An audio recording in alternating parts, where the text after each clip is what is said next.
Security as security engineer, and I'm also founder of SecurePwn. SecurePwn is my startup, जिसके ऊपर हम लोग ज़्यादा एजुकेशनल एंड सर्टिफिकेशन साइड पे काम कर रहे हैं. Plus, we are giving services in cybersecurity and cloud as well. So I'm also working on the community. I'm working in community since 2019. I started with Google, similarly the GDSC program, and after that मैं कुछ senior chapter पे भी काम करता रहा हूँ, several other communities, and आपको मेरे इंट्रो पे उसमें चीज़ें में मिल भी जाएगा. सो आज जो है हम लोग न सिर्फ सिक्योरिटी के इंट्रो के बारे में बात करेंगे, हम सिक्योरिटी की फील्ड को अच्छे से ब्रेक डाउन करेंगे. देन हम उसमें से चूज करेंगे वेब पेनिट्रेशन टेस्टिंग. देन हम लोग उसके एसेंशियल पे हम लोग टेक्निकल चीज़ों पे बात करेंगे. तो कुछ हमारा जो है वो काफ़ी टेक्निकल स्टफ होगा कि जिसमें हम लोग डिस्कस करेंगे. कुछ स्टैग्स होंगे, उनके बारे में बात करेंगे. एंड आफ्टर दैट जो है वो हम लोग एक सिक्योरिटी इशू के बारे में बात करेंगे कि वेब के अंदर एक बग किस तरह से फाइंड आउट किया जा सकता है. उसकी टाइप के बाद हम लोग जो है वो एक टूल भी देखेंगे, ठीक है, जो वेब पेनिट्रेशन टेस्टिंग में सबसे मेजर बड़ा यूज होने वाला टूल है. हम लोग उसको भी देखेंगे कि वो कैसे काम कर रहा है. एंड उसके बाद हम लोग जो है वो हैंड्स ऑन कुछ लैब्स हैं, हम लोग वो भी परफॉर्म करके चेक करेंगे.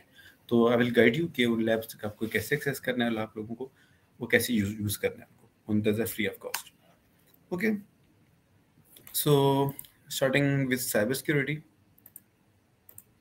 इंट्रोडक्शन. सो अगर हम लोग थ्योरेटिकली फर्स्ट ऑफ ऑल बात करें तो एक थ्योरेटिकल टॉपिक पे साइबर सिक्योरिटी है क्या. So basically cyber security is practising of protecting your systems. And basically आपने क्या काम करना होता है कि आपने ना सिर्फ अपने सिस्टम्स में मौजूद डेटा को सिक्योर करना होता है, बल्कि उसमें एक्सेस के ऊपर भी आपको सिक्योरिटी बिल्ड करनी पड़ती है कि who can access what data and who can access which computer. अगर जो पर्सन यूज कर भी रहा है कंप्यूटर, उसके अंदर भी आपको एक्सेस लेवल बिल्ड करना होता है हमेशा कि किस बंदे को किस चीज़ की एक्सेस है. फॉर एग्जांपल एक यूजर एंड जो एडमिन है, अब दोनों के राइट्स में डिफरेंट होता है, ठीक है. तो वो डिफरेंस जो है that is also defined in the some kind of variant of cyber security. And cyber security जो है वो ना जस्ट इस टाइम पे सिर्फ आईटी एंड टेक की स्टैक तक रह गई है, बल्कि हमारे डेली के जो टेक के टास्क हो रहे हैं, या इवन के जो हमारा ऑफिस में बैठना एंड जो हमारे बैठने के रूल्स एंड रेगुलेशंस हैं, इन सब को भी ये जो है साइबर सिक्योरिटी वो अच्छे से मैनेज करती है. तो हमारे पास ये टॉपिक जो है वो काफ़ी इसमें भी आ जाता है. एंड आफ्टर दैट हमारे पास क्या है कि जितनी भी बड़ी हमारे पास ऑर्गेनाइजेशन हैं, ठीक है, वो तकरीबन सारी ही इस साइबर सिक्योरिटी के ऊपर वर्क कर रही हैं. और सिक्योरिटी जो है वो हमारे पास एक सिग्निफिकेंट ऐसे एक इम्पॉर्टेंट टॉपिक हो चुका है कि जिसमें हमारे पास सिक्योरिटी रिलेटेड थ्रेट बहुत ज़्यादा है इस टाइम पे कंपेयर टू प्रीवियस टाइम. सो उसकी वजह से जितने ज़्यादा थ्रेड्स होंगे तो उतने ज़्यादा सिक्योरिटी के ऊपर वर्क किया जाता है. सो हम सिक्योरिटी के बारे में बात करते हैं कि साइबर सिक्योरिटी एक्चुअली है क्या on a technical level. Because I am expecting कि मोस्ट ऑफ द पीपल जो यहाँ पे ज्वाइन किए हुए हैं, most of the people are from like the background, at least tech background IT का होगा उनका. सो दे एग्जैक्टली नो कि चीज़ें डोमेन जो हैं वो किस तरह से वर्क करती हैं. जैसे आपने देखा होगा कि एक सीएस का डोमेन होता है, तो उसमें होता क्या है. आपने कभी सीएस के अंदर सीएस की जॉब नहीं देखी होगी. यू कैनॉट से कि मैं इस टाइम पे सीएस की जॉब कर रहा हूँ. इंस्टेड कि सीएस के अंदर बहुत सारी मल्टीपल डोमेन्स हैं, और उन मल्टीपल डोमेन्स के अंदर फिर आप एक स्पेसिफिक रोल पे काम करते हो. For example if you talk about web, तो वेब एक सीएस के अंदर एक सब डोमेन है, एक अम्ब्रेला के अंदर. एंड वेब के अंदर फिर आगे मल्टीपल डोमेन्स हैं, ठीक है. एंड उन मल्टीपल डोमेन्स में हमारे पास कौन सी आ जाती है, like maybe web the front end dev, back end dev. And back end पे हम लोग काम करें तो then we have the Django framework, we have Node stack. And हमारे पास मल्टीपल इस तरह आ जाती हैं. सो सिमिलरली साइबर सिक्योरिटी में भी ऐसे बहुत सारे डोमेन्स एंड ब्रेकडाउन आ जाता है जिसका लोगों को पता ही नहीं होता, जिसकी वजह से लोग सिक्योरिटी में काम नहीं कर पाते या वो स्टार्ट नहीं ले पाते. सो हम लोग इन सब के बारे में नहीं, बट हम लोग कुछ डोमेन के बारे में बात करेंगे. डोंट वरी, स्लाइड्स आपको मिल जाएंगी, ठीक है. So after that it's your task कि आप सब डोमेन्स के ऊपर नेट पे पढ़ें, रिसर्च करें, ठीक है. और आप यू कैन चूज कि आपको कौन सी ज़्यादा सूट करती है. सो साइबर सिक्योरिटी जो है वो मेजर 5 स्टैक्स में डिवाइडेड है. We have the red, blue, purple, green and white. And interestingly इनके साथ लगाया जाता है टीम. तो red team, blue team, purple team, green team and white team. So ये मेजर पॉइंट टीम डिफाइन की जाती हैं. सो हर एक टीम का जो मेन गोल होता है वो डिफरेंट होता है एक दूसरे से. फिर आगे उनके रोल रिस्पॉन्सिबिलिटीज फर्दर डिवाइडेड होती हैं, और इवन के जो इनके अंदर फर्दर डिवीजन हुई भी है, इनके अंदर अगेन से समटाइम डिवीजन होती है। सो द रेड टीम के बारे में आपको स्ट्रेट फॉरवर्ड बताता हूँ। They are pure and real attackers. Okay, so red team का काम होता है मेजर अटैकिंग। आपने कभी अपने इंफ्रास्ट्रक्चर पे जो टीम अटैक कर रही होती है ethically in controlled environment, just to find out कि वो क्या हैक कर सकते हैं और वो किस लेवल तक जा सकते हैं, हम इसको एथिकल हैकर भी कहते हैं। और जो रेड टीम का जो रोल होता है वो मोस्टली डील कर रहा होता है एथिकल हैकर को। Then we have the blue team. So blue का काम करती है कि when the red is attacking, तो ब्लू का काम होता है उसको डिफेंस करना। सो रन टाइम पे एक्टिवली जो रोक रही होती है, that is basically the blue team. And then after that we have the next one, the purple team. So purple team जो होती है वो बेसिकली कॉम्बिनेशन में काम करती है रेड एंड ब्लू, एंड वो इन दोनों के दरमियान ब्रिज भी होती है। सो व्हाट हैपेंस इज कि ब्लू का काम होता है try to identify the security threat that is happening. For example, अगर रेड अटैक कर रहा है तो ब्लू का पता नहीं होता कि रेड अटैक कर रहा है, मगर रेड टीम को उसने आइडेंटिफाई करना होता है, उसने फाइंड आउट करना होता है कि कोई अटैक हुआ है। मगर हो सकता है कि कोई ब्रीच हो रही हो, इसको पता ना हो। तो जैसी इस तरह की कोई ब्रीच होती है तो पर्पल टीम जो होती है, देन उसका रोल आ जाता है। पर्पल टीम क्या काम करती है, उस होने वाले अटैक को रिस्पॉन्ड करती है कि कोई इंसिडेंट हो चुका है, अब उसको रिस्पॉन्ड कैसे करना है। हम इसको एक एग्जांपल के साथ भी देखेंगे। उसके अलावा पर्पल टीम जो होती है वो इन्वेस्टिगेशन पे भी काम करती है। लाइक फॉर एग्जांपल, अगर अटैक हो चुका है तो वो फाइंड आउट करती है कि हैकर ने कितना कहाँ तक एक्सेस किया है, उसने क्या क्या चीज़ें टेक्निक यूज़ की हैं, ठीक है, और उसने हमें कहाँ कहाँ डैमेज दी है, या उसने डैमेज नहीं दिया, हमने उसको बाईपास कर लिया डैमेज को, या whatever. Then we have the green team. Green and white जो है इसका रोल काफ़ी क्लोज काम करता है आईटी के साथ। एंड ग्रीन एंड वाइट पे हम लोग ज़्यादा बात नहीं करते, तो इसको आप लोग जो है वो नेट पे रिसर्च करके देख लीजिएगा, because we have the shortage of time हम लोगों ने कवर करने पूरे। ओके, सो हम लोग एक घर की एग्जांपल लेते हैं। For example, you have to defend the चोर। एक चोर है जिसने घर में आना है, वो आ सकता है, ठीक है। अब रेड टीम क्या काम करेगा, रेड टीम खुद आके घर में चोरी की तरह एक्ट करेगा। ये एक चोर बनकर आएगा घर में और ये देखेगा कि घर में मैं कहाँ कहाँ से घुस सकता हूँ। हो सकता है कि कंपनी को पता ही ना हो कि हमारे पास कोई ऐसा सोर्स भी है। हो सकता है कि वो बैक बैक की दीवार से आ जाए। तो रेड टीम का काम होता है कि इस तरह की चीज़ें आइडेंटिफाई करना कि पॉसिबली कहाँ कहाँ से जाया जा सकता है। तो इसलिए इसको एथिकल हैकर कहा जाता है, क्योंकि ये कंप्लीटली हैक करने की कोशिश कर रहा होता है ऑल द टाइम। जो ब्लू टीम है, ब्लू टीम का काम एक्टिवली ये है कि चोर को दीवार फलांगने ही नहीं देनी। यानी चाहे वो रेड टीम मेंबर है, चाहे वो एक दूसरा बैड एक्टर है, उसको किसी सूरत मैंने छलांग नहीं लगाने देनी, घर के एंटर नहीं होने देना। मगर अब सौक दीवार पे खड़ी हुई है और वो हैकर किसी तरीके से बाईपास करके वो घर में आ चुका है। अब आने के बाद अब ज़ाहिर बात है ब्लू टीम छोड़ तो नहीं देगी कि अब आ चुके हैं, अब हम क्या काम करें। इसके लिए वहां पे मौजूद होती है पर्पल टीम। पर्पल टीम का काम होता है कि अटैक हो जाने के बाद उसको उसका जवाब देना। सो बंदा घुस आया, अब इसका काम है कि उसको अंदर ले जाकर फौरन से जवाब देना, ठीक है, उसको अंदर से रोकना। उसके बाद आइडेंटिफाई करना कि उस चोर ने कहाँ कहाँ पे चोरी की है, क्या क्या डैमेज किया है, क्या उसने कुछ किया भी है या नहीं। तो मेजर हमारे पास जो रोल है वो इस तरह से आते हैं। ओके, सो हमारे पास रेड टीम भी जैसे इसमें आता है पहले रोल पेन टेस्टिंग का। So pen testing and red teaming के बाद हमारे पास आ जाता है बाउंटी हंटर। तो ये तीन डोमेन जो हैं वो कंपेरेटिवली एक्टिव हैं इन पाकिस्तान, ठीक है, एज कम्पेयर टू हमारे सब अदर प्लेटफॉर्म। तो इन पे जो है ना वो ज़्यादा जो है वो इसमें होता है। तो हम लोग पेन टेस्टिंग के बारे में स्पेसिफिकली बात करेंगे, ठीक है। सो पेन टेस्टिंग होता क्या है, ठीक है। एज वी डिस्कस कि एक एथिकल हैकर होता है कि जो एक कंट्रोल्ड इन्वायरमेंट में एक ऑर्गेनाइजेशन पे अटैक करता है। पेन टेस्टर जो होता है वो बेसिकली टेक्स्ट को सिमुलेट कर रहा होता है, but he has to think out of the box. एक वो स्टैंडर्डाइज वे अगर वो सिंपल यूज कर रहा है ऑल द टाइम, सो वो 1 to 2 टाइम वो वर्क करते हैं, देन वो सिक्योरिटी इश्यूज पैच हो जाते हैं। सो व्हाट्स आफ्टर दैट, उसके बाद क्या हाल है।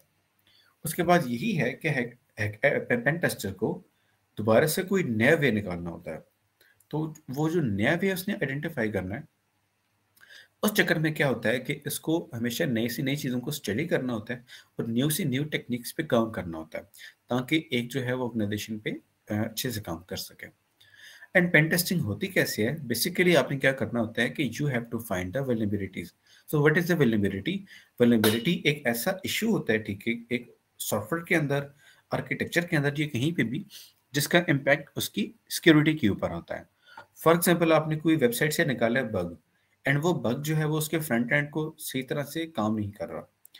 अगर तो इस तरह का बग है, तो आप नोट करेंगे कि उसका कोई सिक्योरिटी इशू नहीं है, ठीक है। तो हम ये नहीं कह सकते कि उस बग का कोई सिक्योरिटी इशू है, क्योंकि वो तो फ्रंट एंड पे काम कर रहा है, वो सिर्फ वर्किंग जो है इन चीज़ों को इशू बना रहा है। बट फॉर एग्जांपल, अगर आप वेबसाइट से कोई सेंसिटिव डेटा एक्सट्रैक्ट कर पा रहे हैं, या जिस यूजर्स ने अपने एटीएम कार्ड या जो अपने क्रेडिट कार्ड लगाए हुए हैं, आप वो डेटा एक्सट्रैक्ट कर पा रहे हैं, नाउ ये जो बग है, ये बग इम्पैक्ट करता है एप्लीकेशन की सिक्योरिटी पे। सो इसको टेक्निकल लैंग्वेज में कहते हैं वल्नरेबिलिटी। एंड वल्नरेबिलिटी वो टेक्निकल वर्ड है कि जो आपको सर्चिंग में, ब्राउजिंग में बहुत हेल्प करेगा। लाइक वल्नरेबिलिटी की एक टेक्निकल ऐसा एक वर्ड है, अगर आप ये याद कर लेते हैं, तो आप जब भी गूगल करेंगे आपको बहुत ही सॉलिड कंटेंट मिलेगा। इसके बगैर अगर आप सर्च करते रहेंगे तो मोस्टली चांसेस हैं कि आपको अच्छा कंटेंट ना मिले। दूसरा वर्ड है पेनिट्रेशन टेस्टिंग, ठीक है। तो ये दो वर्ड्स का कम्बिनेशन आपको सर्चिंग में एंड आपको कंटेंट फाइंड आउट करने में बहुत हेल्प करेगा। तो होता क्या है, पेन टेस्टर जो रोल होता है, उसमें आपको स्कोप पहले से बताया जाता है। फॉर एग्जांपल, वो कहते हैं कि हमारी ये 3 वेबसाइट्स एंड 2 एंड्रॉयड एप्लीकेशंस हैं, आपने इनको टेस्ट करना है सिक्योरिटी इश्यूज के लिए। तो स्कोप डिफाइन करती है। अब आपने जो भी टेस्टिंग करनी है वो इस स्कोप के अंदर ही करनी है।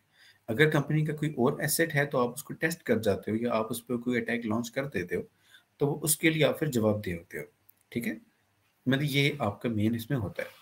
तो पेन टेस्टर का गोल यही होता है कि वो सिस्टम से सिक्योरिटी इश्यूज फाइंड आउट करे, एंड फाइंड आउट करके उनको बताए, ताकि वो उसके पैच पे काम करें, ठीक है। ब्लू टीम उसके पैच पे काम करेगी और वो सिस्टम प्रोटेक्ट हो जाएगा।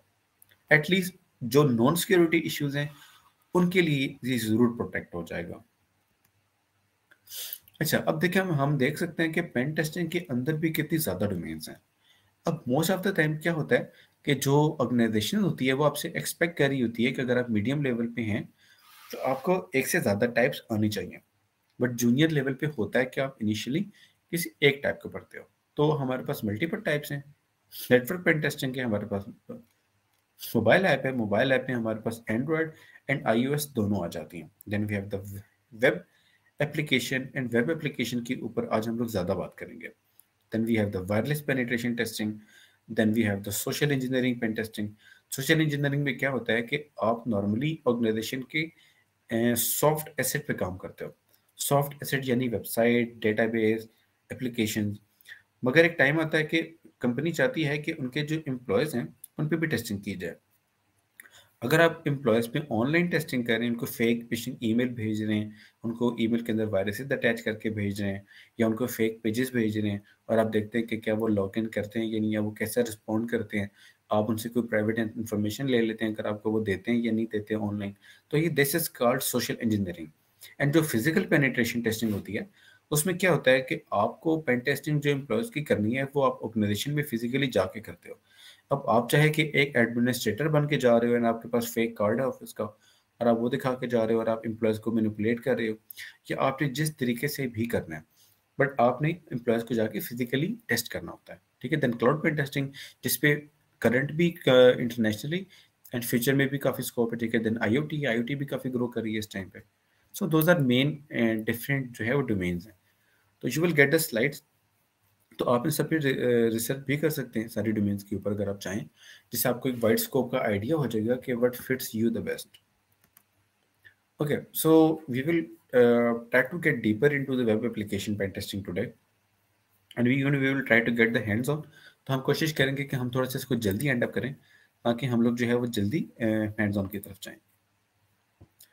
Okay, so what we have is के वेब पेन टेस्टिंग में क्या होता है कि आप नॉर्मली वल्नरेबिलिटीज निकालते हैं। सो वेब पेन टेस्टिंग के अंदर आप वेब एप्लीकेशन से ही वल्नरेबिलिटीज निकाल रहे होते हैं। ओके, तो आपने बेसिकली बग निकालने होते हैं, जैसे हमने बात की थी कि आपको बग निकालने होते हैं, बट वो बग निकालना होता है कि जिसका इम्पैक्ट जो है वो सिक्योरिटी पे जा रहा है। बिकॉज आप किसी भी कंपनी को जब बग बताते हैं कि मैंने आपकी कंपनी से ये बग निकाला है एज अ पेनिट्रेशन टेस्टर, ये एथिकल हैकर, तो आपको साथ मेंशन करना होता है कि इसका स्कोप क्या है बग का, और इस बग का इम्पैक्ट क्या है। फॉर एग्जाम्पल समटाइम ऐसा होता है कि बग का टाइटल बहुत क्रिटिकल होता है, मगर अगर वो क्रिटिकल भले ही टाइटल हो, ठीक है, अगर उसका इम्पैक्ट बहुत कम है, देन वो बग जो है वो लो कैटेगरी में ही एक्सेप्ट किया जाएगा। तो आपको ये चीज़ याद रखनी होती है कि आप इससे क्या इम्पैक्ट बना रहे हैं और क्या इस बग का वाकई इम्पैक्ट है या नहीं। अगर नहीं होगा तो वो कंपनी उसको एक्सेप्ट नहीं करेगी। तो इसमें क्या होता है कि इसमें हम लोग इंक्लूड क्या क्या करते हैं, हम लोग वेबसाइट्स इंक्लूड करते हैं, ठीक है, हम लोग इसमें वेब की सर्विसेज इंक्लूड करते हैं, एंड हम लोग इसमें वेब एपीआईज इंक्लूड करते हैं। जो अकामाई फायरवॉल है, जो दुनिया की आई गेस सबसे ज़्यादा यूज़ की जाने वाली टॉप 2-3 में आती है। अकामाई की रिसेंटली एक आर्टिकल भी था जिसमें था कि जो 80% ऑफ द वेब ट्रैफिक है दैट इज एपीआई। तो आप अंदाज़ा लगा सकते हैं कि एपीआई जो है वो कितनी ज़्यादा ग्रो कर चुकी है। सो एपीआई पेन टेस्टिंग जो है वो भी वेब पेन टेस्टिंग के अंदर ही आती है। तो आप इसमें बहुत सारी वेलेबिलिटीज़ जो है वो निकाल सकते हैं, ठीक है। हमारे पास मल्टीपल इसमें आ जाते हैं, कुछ स्टार जो है वो मैं आज शेयर भी करूंगा आपसे। बट ये है कि सेवरल वेलेबिलिटीज़ हैं। तो वेलेबिलिटी का टाइटल मैंने इसीलिए रखा है कि बजाय कि मैं कुछ ओएस पर कुछ फ्रेमवर्क के बारे में ज़्यादा मैं बात करूं, ये टेक्निकल वर्ड ऑटोमेटिकली आपसे रिसर्च करके आपको उस चीज़ों तक ले जाएगा। तो हमारे पास इसमें एसक्यूएल इंजेक्शन, ठीक है, आ जाता है, क्रॉस स्क्रिप्टिंग आ जाता है, एंड हमारे पास मल्टीपल वेलेबिलिटीज आ जाती हैं, ठीक है। तो क्रॉस साइट स्क्रिप्टिंग जो होता है वो जावास्क्रिप्ट इंजेक्शन होता है जो क्लाइंट साइड पर होता है, एंड जो एसक्यूएल इंजेक्शन होता है, ठीक है, वो हमारे पास एसक्यूएल डेटाबेस के अंदर इंजेक्शन होता है।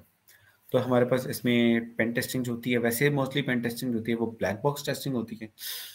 अगर आपको डिफरेंस नहीं पता तो मैं बताता चाहता हूँ कि ब्लैक बॉक्स टेस्टिंग में आपको कभी भी इंफॉर्मेशन एप्लीकेशन के बारे में नहीं दी जाती, कुछ भी इंफॉर्मेशन नहीं दी जाती कि वो एप्लीकेशन क्या करती है क्या नहीं करती, एंड आपने खुद एक्टिवली इसको गूगल करके सर्च करके वेब एप्लीकेशन में टेस्टिंग करके उसके साथ एक्सपीरियंस थोड़ा सा बढ़ाकर हैंड्स ऑन करके आपको समझना होता है कि वो एप्लीकेशन कर क्या रही है। जो देन सेकंड टाइप है हमारे पास, उसमें क्या होता है कि आपको कुछ इन्फॉर्मेशन दी जाती है। फॉर एग्जांपल आपको एडमिन अकाउंट के लिंक बताए जाते हैं, आपको एडमिन अकाउंट प्रोवाइड किए जाते हैं, एंड देन आपने उसकी बिहाफ पे टेस्टिंग करनी होती है। सो that is like a good कि आपको कुछ चीज़ों का पहले से आइडिया हो जाता है। देन इन द वाइट क्या होता है कि you have everything about the application. आपके पास सारे लिंक्स हैं, आपके पास एपीआई जो है उसकी डॉक्यूमेंटेशन है पूरी, एंड आपके पास जो है वो सोर्स कोड भी मोस्टली होता है। तो इसमें आप ना सिर्फ एप्लीकेशन को टेस्ट करते हो बल्कि आप सोर्स कोड के भी रिव्यू कर रहे होते हो। So this is all the roles of web pen tester, कि एक वेब पेन टेस्टर जो होता है वो किन किन चीज़ों पे काम कर रहा होता है, उसकी क्या क्या चीज़ें इन्वॉल्व होती हैं। So this is the main major problem I wanted to talk about. So होता क्या है बेसिकली, होता ये कि what people do is people try to get into cybersecurity without having the idea of other stuff जिसके बारे में उनको पहले से पढ़ना चाहिए। सो इस पिक्चर में ठीक है क्या है कि ये एक एक्सपर्ट हैकर है, ठीक है, जो HECKER लिखा हुआ है, it's mean they're trying to make fun. So उसमें वो क्या काम करेगा, वो 4 सीढ़ियाँ डायरेक्ट चढ़ रहा है, वो बीच में इंट्रोडक्शन टू आईटी को भी छोड़ रहा है, ठीक है, वो प्रोग्रामिंग एंड CCNA को भी छोड़ रहा है।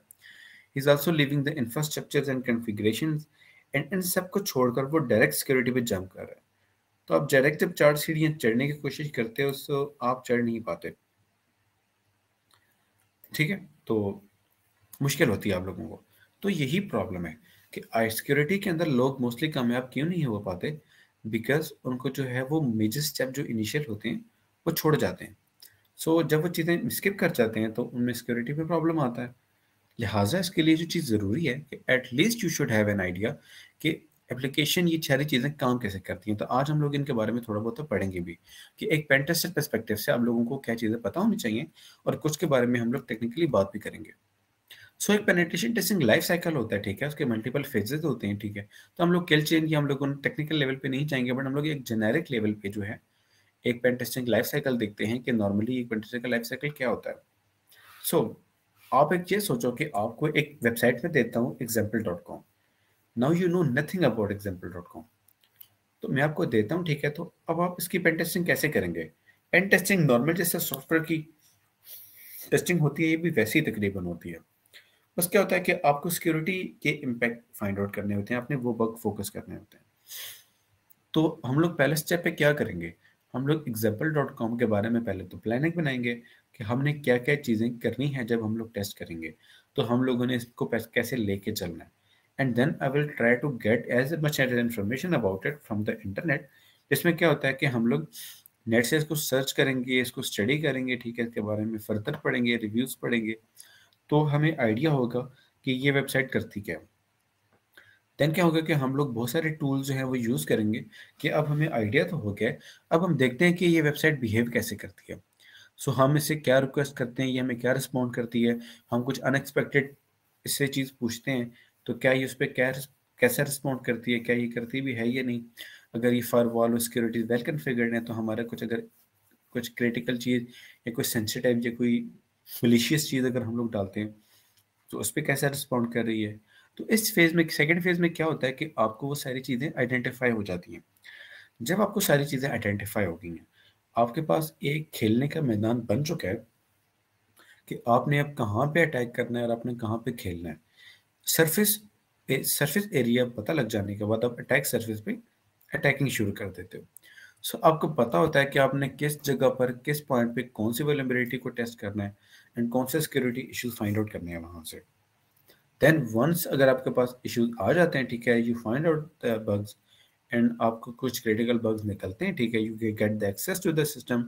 So what you do is that you try to maintain the access.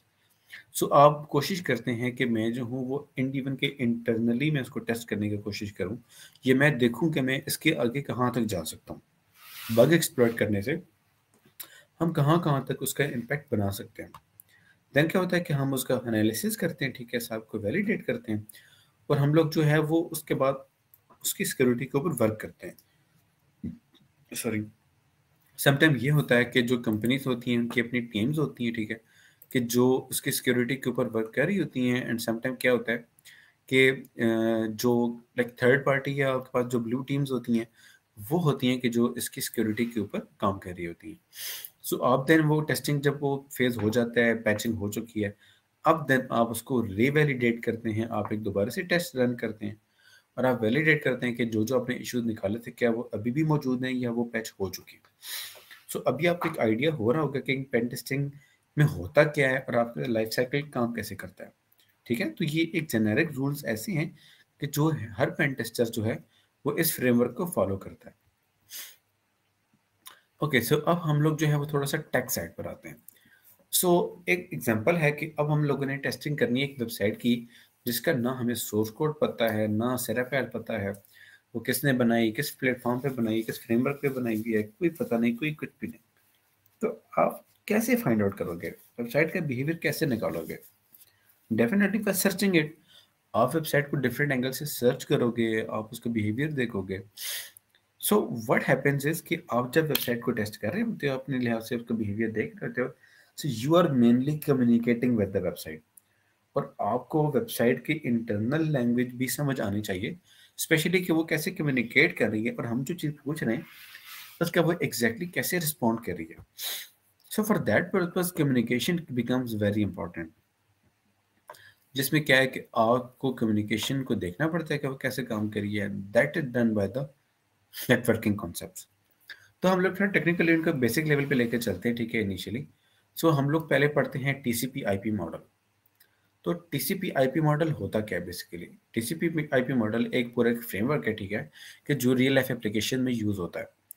इसमें होता क्या है कि आपके पास मल्टीपल लेयर्स होती हैं और आप इस चीज़ को स्टडी करते हो कि जब भी आप गूगल सर्च करते हो या आप कोई भी चीज़ करते हो, ठीक है, इम्प्लीमेंट, या आप कोई भी इस तरह के ट्रैफिक वाला काम कर रहे हो, तो वो किन-किन फेजेज़ से होके जाती है। सो क्या होता है कि जब भी आप कोई चीज़ गूगल करते हो, सबसे पहले वो डेटा जाता है एप्लीकेशन लेयर के पास।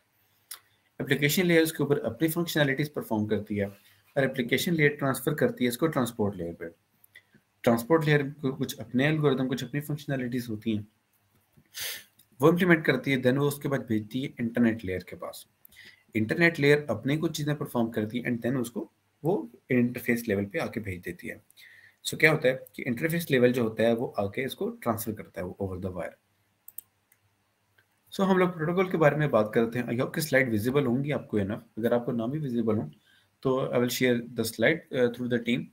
तो आप टीम के जो ऑफिशियल पेज है आप उस पर जाएंगे तो आपको स्लाइड वहाँ पे मिल जाएंगी। सो व्हाट हैपेंस इज के एप्लीकेशन लेयर पे क्या होता है, आपके पास मल्टीपल हर लेयर पे प्रोटोकॉल्स होते हैं।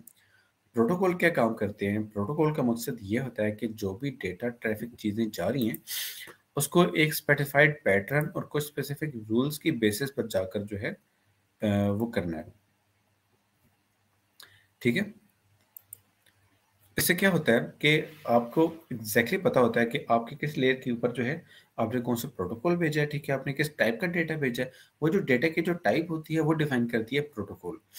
एंड चूंकि दोनों साइड पर सेम प्रोटोकॉल होता है, अगर आप फॉर एग्जांपल एचटीटीपी के बारे में बात करो तो दूसरे एंड पे भी जाकर जो है वो आपको एचटीटीपी जो है वही चाहिए होता है। अगर आपको एसएसएच करना है या आपको फाइल ट्रांसफर करना है तो आप एफटीपी यूज करते हो, तो आपको दूसरे एंड पे भी जो है वो एफटीपी ही चाहिए होता है। सो प्रोटोकॉल ये मकसद होता है कि प्रोटोकॉल एक स्पेसिफिक टाइप का डेटा स्पेशलाइज फॉर्म में वो आपको ट्रांसफर करके देती है। Then we have the transport layer. ठीक है, ट्रांसपोर्ट लेयर के अंदर दो प्रोटोकॉल्स आते हैं, तो आज हम लोग उन दोनों के बारे में बात करेंगे। ट्रांसपोर्ट लेयर के अंदर जो मेजर दो आते हैं हमारे पास, that is TCP protocol and हमारे पास यूडीपी प्रोटोकॉल है। अच्छा, हमारे पास जो टीसीपी आईपी मॉडल है इसमें आपने फर्क रखना है कि टीसीपी आईपी एक अलग चीज है, दैट इज मॉडल, एंड इसके अंदर ट्रांसपोर्ट लेयर में जो एक प्रोटोकॉल है उसका नाम है टीसीपी।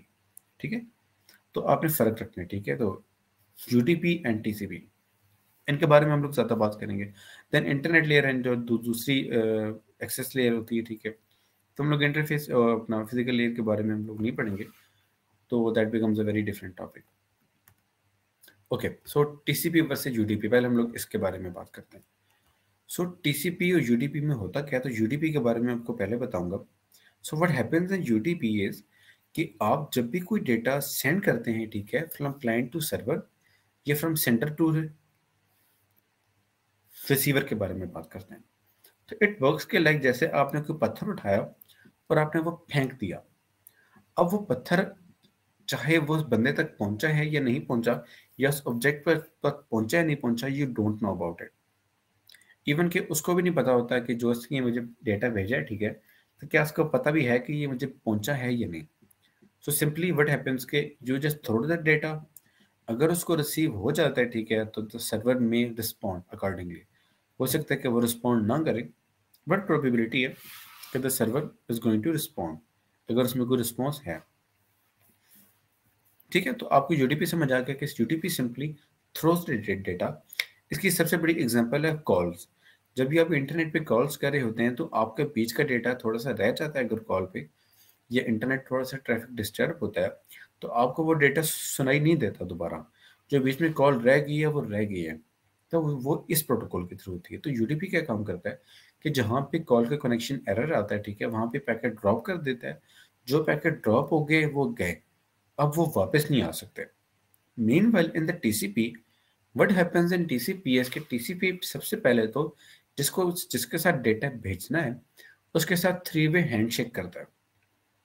थ्री वे हैंडशेक में क्या होता है कि वो सिस्टम को पहले आइडेंटिफाई करता है कि क्या सिस्टम एक्टिव है, the system wants to talk to me, वो ये चीज़ इंश्योर करता है। एंड ये चीज़ इंश्योर करने के बाद वो आगे फर्दर जो है वो कम्युनिकेशन करता है।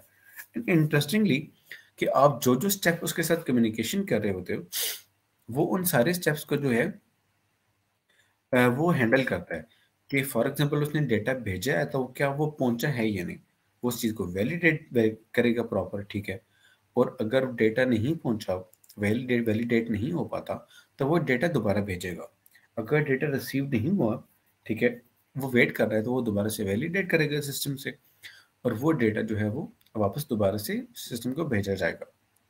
So what happens in three handshake, इसकी मैं एग्जांपल आपको देता हूँ कि नॉर्मली जिस तरह से आप कहते हैं कि हाय हाउ आर यू, अगला आपको जवाब देता है कि I am fine, how are you, तो आप कहते हैं कि आई एम फाइन टू।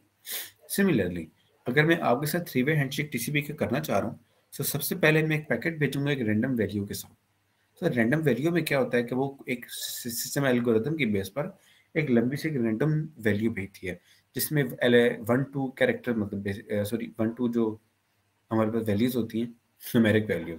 सो हो सकता है कि वो 1 4 5 3 7 2 9 0 8 ये एक वैल्यू रेंडमाइज करके वो भेजता है। तो that is basically how are you. तो इस पैकेट जो पहला इनिशियलाइजेशन पैकेट होता है दैट इज कॉल्ड सिंक्रोनाइजेशन। तो ये सिंक्रोनाइजेशन जो है वो इस्टेब्लिश करता है। द सर्वर जो होता है, ठीक है, वो आपको रिस्पॉन्ड बैक करता है with an act, basically sin act से रिस्पॉन्ड करता है। तो जो आपने उसको सिंक भेजा है दैट इज सिंक्रोनाइजेशन, ये उसका एक एक्नॉलेजमेंट पैकेट का उसका जवाब देता है। एक्नॉलेजमेंट कैसे करते हैं कि आपने जो सिंक्रोनाइजेशन में जो एक लंबी सी रैंडम वैल्यू भेजी थी, ये उसमें वन ऐड करता है एंड वन ऐड करके वापस आपको एक का पैकेट भेजता है। सो एक का मतलब होता है कि जो आपने इसको डेटा भेजा था, इसने वो एक्नॉलेज किया है कि ये मेरे पास रिसीव हो गया, एंड देन वो एक के साथ अपना सिंक बाइंड करके भेजता है, यानी अपना सिंक्रोनाइजेशन, जिसमें क्या होता है कि एक का मतलब है आई एम फाइन एक्नॉलेजमेंट का, एंड देन सिंक भेजता है कि हाउ आर यू। तो जो हमारा सिस्टम होता है तो वो उसको सिर्फ एक भेजता है कि आई एम फाइन टू। तो जो सिन की वैल्यू हमने भेजी थी वो एक अलग थी, और जो उसने सिन की वैल्यू भेजी है वो एक अलग है, एंड देन उसमें वन ऐड करके जो हम लोग जो है उसको वापस उसको एक्नॉलेजमेंट भेजते हैं। तो क्या होता है कि आप जब भी कोई डेटा ट्रांसफर करते हो, तो हर बारी मैं कोई भी डेटा भेजूंगा उसको, तो वो मुझे उसमें वन ऐड करके मुझे उसका एक्नॉलेजमेंट भेजेगा, जिससे क्या होता है कि मुझे पता लग जाएगा कि हमने जो डेटा भेजा है वो उसको पहुंचा ही या नहीं। अगर मुझे एक का जवाब नहीं आता, तो इसका क्या मतलब है कि हमारे पास डेटा जो है वो नहीं पहुंचा। तो एक स्पेसिफिक टाइम आउट के बाद जो सिस्टम होता है वो दोबारा से सिंक की पैकेट जो है वो भेजता है कि मुझे कुछ टाइम के बाद अब दोबारा से एक का रिस्पॉन्स आए। और अगर एक का रिस्पॉन्स नहीं आता तो ये वेट करता रहता है, एक टाइम आउट के बाद ये कनेक्शन बंद कर देता है, जिसका ये मतलब होता है कि जो सर्वर है वो डाउन है। इससे क्या होता है कि आपका डेटा एक तो श्योरिटी के साथ पहुंचता है, जैसे आपकी फाइल होती है, और आपकी जो वेबसाइट की ब्राउजिंग होती है वो सारी टीसीपी के ऊपर हो रही होती है। So sometime it becomes very important कि जब आप टीसीपी बेस्ड एप्लीकेशन को टेस्ट कर रहे होते हैं, जिसमें हमारे पास डिफरेंट एप्लीकेशन लेयर के प्रोटोकॉल्स होते हैं, तो उसमें जो है वो आपको ये चीज़ बहुत ज़्यादा हेल्प आउट करती है कि हमारे पास कौन से डेटा किस तरह सीक्वेंस में क्या क्या जा रहा है। तो इस बेसिस पर आप जो होता है वो टूटी फूटी हुई जो स्ट्रीम होती है कम्युनिकेशन की, जो आपने कैप्चर की है, आप उसको रीबिल्ड करते हैं, एंड रीबिल्ड करके आप एनालिसिस करते हैं कि क्या हम लोग इसमें कोई इशू निकाल सकते हैं या नहीं। So TCP helps you in this way. Okay, so we are done with the transport layer protocol, and now we will go with the application layer protocol, जिसमें क्योंकि हम लोग वेब एप्लीकेशन के बारे में बात कर रहे हैं। So for example, we are testing a web application. So what we all do have is कि हमारे पास सिर्फ एक वेबसाइट है and we only know how it communicates. But now we will be able to read out कि वो communicate कर कैसे रही है। सो आप पहले समझो कि HTTP रिक्वेस्ट काम करती कैसे है। सो व्हाट हैपेंस इज कि जो क्लाइंट होता है, ठीक है, ये क्लाइंट सर्वर की दरमियान कम्युनिकेशन होती है, बट जो रिक्वेस्ट होती है वो हमेशा क्लाइंट साइड से ओरिजिनेट होती है। इट नेवर हैपेंस कि जो सर्वर होता है वो क्लाइंट को रिक्वेस्ट करे, because we never know, server never knows कि क्लाइंट कहाँ पे बैठा हुआ है।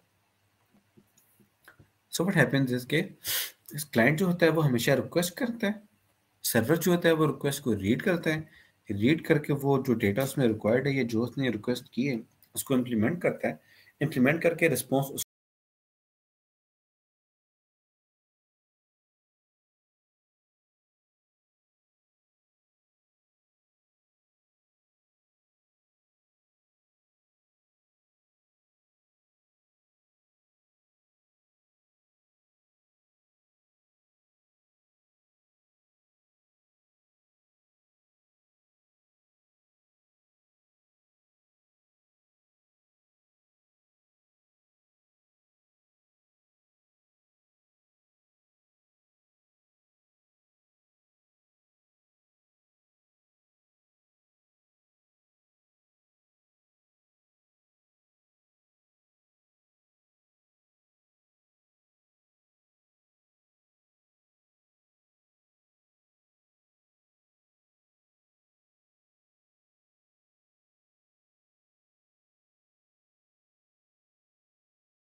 अस्सलाम वालेकुम।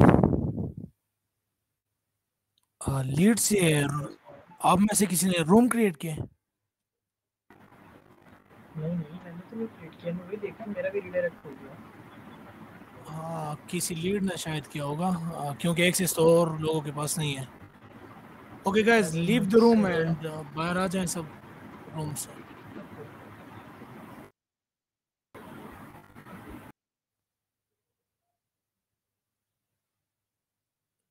होस्ट प्लीज चेक करें, रूम्स अगर क्रिएटेड हैं तो वो ज़रा रिमूव कर दें।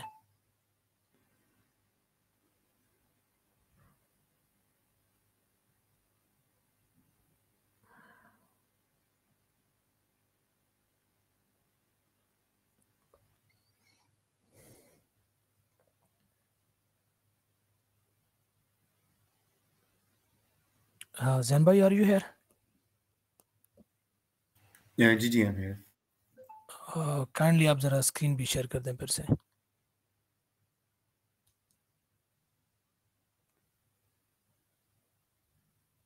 Thank you. Okay, so I think या we got hacked. Okay, so good to go. Sir आप स्टार्ट करें। Okay. Okay, so what I was talking about के HTTP. So what happens के जो HTTP होता है, ठीक है, that is server client communication. So client always request something, वो सर्वर के पास जाती है, सर्वर उसको रीड करता है, उसको एग्जीक्यूट करता है, एंड एग्जीक्यूशन के बाद उसके बिहाफ पे जो रिस्पॉन्स जनरेट करता है, वो रिस्पॉन्स जो होता है वो क्लाइंट को दिया जाता है। जैसे हम लोग गूगल को सर्च करते हैं, हम लोगों ने गूगल में कुछ सर्च किया, तब वो उसकी रिक्वेस्ट जनरेट होती है, HTTP रिक्वेस्ट। तो HTTP सर्वर बेसिकली सर्वर पे भी पोर्ट पे जो होता है वो बेसिकली HTTP ही सुन रहा होता है। उसके पास जाती है, वो देखता है गूगल के इसने क्या सर्च किया है, क्या डेटा इसने मुझे भेजा है। जो डेटा भेजा होता है उसमें सर्च का टॉपिक होता है, जैसे हम कहते हैं कि वल्नरेबिलिटीज ऑफ पेनिट्रेशन टेस्टिंग। तो वो उसको प्रोसेस करता है, प्रोसेस करने के बाद जो रिस्पॉन्स होता है उसका वो जनरेट करता है पूरा एक फॉर्मेट में, और वो ब्राउज़र को भेज देता है। तो ब्राउज़र इज़ वेरी काइंड, वो क्या काम करता है कि वो उस रिस्पॉन्स को एक विजिबल फॉर्म में हमें दिखाता है। हम लोग उसके लिए HTML का कोड करते हैं, जो भी करते हैं वो ब्राउज़र उसको एग्जीक्यूट करता है। So it's very important to know about HTTP request, because HTTP request ही एवरीथिंग कि जिसके साथ आप खेलने वाले हैं।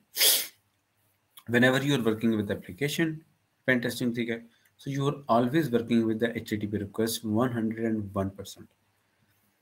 ओके, सो व्हाट हैपेंस के हो सकता है कि हमारे पास जो इनिशियल एक्टिविटी हो, ठीक है, वो एपीआई की तरफ से हो सकता है कि वो एपीआई खुद अपने बिहाफ पे रिक्वेस्ट कर रही है, या हो सकता है कि वो हम लोग कर रहे हैं, हो सकता है कि वो कोई इंटरफेस एक्टिविटी हम लोग फिजिकल कर रहे हैं क्लिक करके, या कुछ हमारे पास HTML फॉर्म्स का डेटा है, कॉन्फ़िग फाइल है, एनीथिंग कि जो हम लोग जनरेट करें। जब हम लोग सर्वर से कुछ मांगना चाहते हैं, हमने कोई भी एक्टिविटी एक्शन परफॉर्म किया है, उसके बिहाफ पर हमेशा क्या होता है कि ब्राउज़र जो होता है वो एक HTTP रिक्वेस्ट जनरेट करता है। अब HTTP रिक्वेस्ट का स्ट्रक्चर हम लोग आगे देखेंगे, ठीक है, होता क्या है।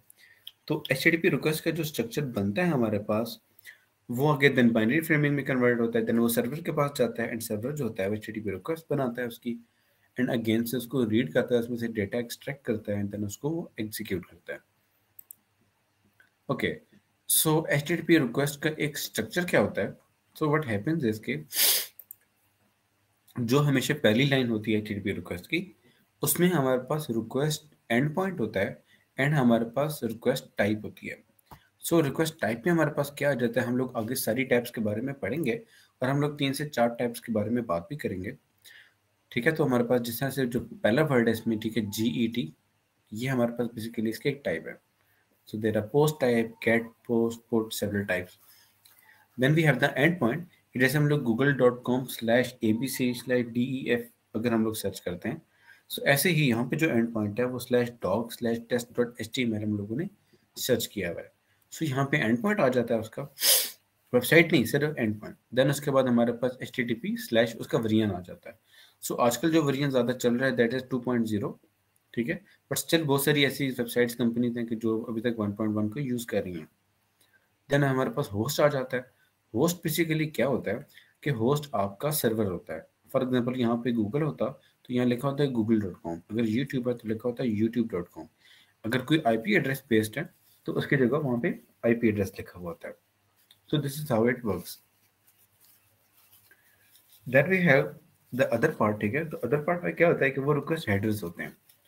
सो रिक्वेस्ट हेडर्स में क्या होता है कि वो मल्टीपल डेटा, ठीक है, वो कुछ इन्फॉर्मेशन कंटेंट अपने अंदर सेव करके रख रहे होते हैं.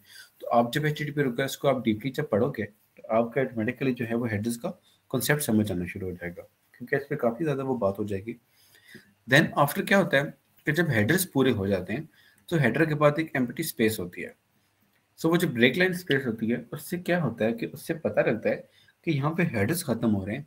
एंड अगर रिक्वेस्ट में हेडर्स के बाद कोई डेटा है, इसका ये मतलब है कि यूजर ने कुछ डेटा भी भेजा है. उसने सिर्फ रिक्वेस्ट नहीं की एंड पॉइंट पे, उसने प्रॉपरली डेटा जो है वो सर्वर से मांगा है. तो डेटा बेसिकली भेजा है, सॉरी.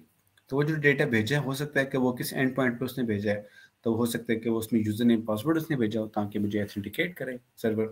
तो वो यूजर नेम एंड पासवर्ड वहाँ से वेरिएबल से उठाएगा एंड देन वो ये प्रॉपरली वेरिएबल के फॉर्म में होता है. लाइक जैसे यहाँ पे book ID is equal to है, then author is equal to आगे उसका नेम है. तो ऐसे ही वेरिएबल होते हैं, username is equal to ये and password is equal to ये. तो वो उसको ऑथेंटिकेट करे तो वो एक एंड जो लाइन होती है वो उसे आइडेंटिफाई करता है. तो बेसिकली आपके पास जब पोस्ट टाइप आती है तो उसमें आप जो है वो ये चीज़ देखते हैं. तो अब आपकी रिक्वेस्ट हो गई, अब बारी आती है रिस्पॉन्स की. ठीक है, तो रिस्पॉन्स में क्या होता है कि जो आप शुरू में जो पहली पहली लाइन होती है उसमें आपका लाइक रिस्पॉन्स का हेडर आ जाता है, जिसमें क्या होता है कि आपको स्टेटस दिया जाता है HTTP का वेरिएंट. एंड देन उसके बाद एक स्टेटस रिस्पॉन्स होता है. ठीक है, रिस्पॉन्स स्टेटस यहाँ पे 200 ओके है. तो आप इसके बारे में पढ़ोगे, ठीक है, नेट से आप जब HTTP को देखोगे तो आपको वो ऑटोमेटिकली इसके बारे में पढ़ाएंगे कि इसमें होता क्या है कि 200 है तो उसका क्या मतलब होता है. सेम टाइम आप देखते होंगे 404. ठीक है, तो 404 भी जो होता है वो यहाँ पे 200 की जगह अगर आपको 404 दिखाई दे रहा है तो इसका मतलब है कि जो कंटेंट आप ढूंढना चाह रहे हो, जिस एंड पॉइंट पे आपने मांगा है वो चीज़ एग्जिस्ट ही नहीं करती. तो आपने जिस एंड पॉइंट पे मांगा है वो मौजूद नहीं है, तो आपने सही पॉइंट पे रिक्वेस्ट नहीं की. अगर वो 403 आता है तो इसका ये मतलब है कि आपको वो अलाउ ही नहीं है कि आप वो एक्सेस करो. हो सकता है कि वो एडमिन के पास एक्सेस हो सिर्फ. ठीक है, then we have the headers. Headers में क्या होता है कि मोस्टली सर्वर के बारे में भी इंफॉर्मेशन होती है. ठीक है, हमारे पास और बहुत सारी टाइप का डेटा होता है. ठीक है, then we have the body. Body अगर एम्बेड होकर आ रही है तो बॉडी में जितना भी डेटा होता है जो HTML का होता है, मोस्टली इसमें HTML होता है. ठीक है, ये JSON का डेटा होता है. तो ये मोस्टली दो टाइप के डेटास होते हैं, वो बॉडी में हमारे पास वापस आते हैं. और बॉडी जो होती है वो रीड करती है ब्राउजर. तो ब्राउजर जो होता है वो समटाइम उसको एक फ्रंट एंड की फॉर्म में कन्वर्ट भी करता है. देन हमारे पास टाइप ऑफ रिक्वेस्ट आ जाती है. ठीक है, गेट है, पोस्ट है, पुट है. तो मैं इन तीनों का बेसिक आपको बता देता हूँ कि गेट होता है कि जब आपको कोई डेटा चाहिए, ठीक है, you want to ask something, तो आप जो है वो उसके लिए कर सकते हैं. देन व्हाट हैपेंस कि जो पोस्ट रिक्वेस्ट होती है इसमें क्या होता है कि आप जो डेटा होता है वो उसको सबमिट करवा रहे होते हैं. तो आपने डेटा कोई भेजना है अगर, ठीक है, तो you work with the post request. Then we have the put. तो पोर्ट में भी यही होता है कि पोर्ट बेसिकली जो होता है वो डेटा ऑलरेडी जो मौजूद है, ठीक है, उसको बेसिकली एक तरह का वो अपडेट कर रहा होता है. और अगर वो डेटा नहीं है तो वो उसके लिए देन वो उसको नए डेटा को क्रिएट कर देता है. बट वो ज़्यादा किसके लिए होता है कि वो मौजूद डेटा को अपडेट करने के लिए होता है, प्रीवियस डेटा. ठीक है, then we have the delete head. ठीक है, तो आप इनको स्टडी करेंगे, हमारे पास मल्टीपल टाइप्स हैं, तो आप इनको स्टडी करेंगे तो आपको आइडिया हो जाएगा.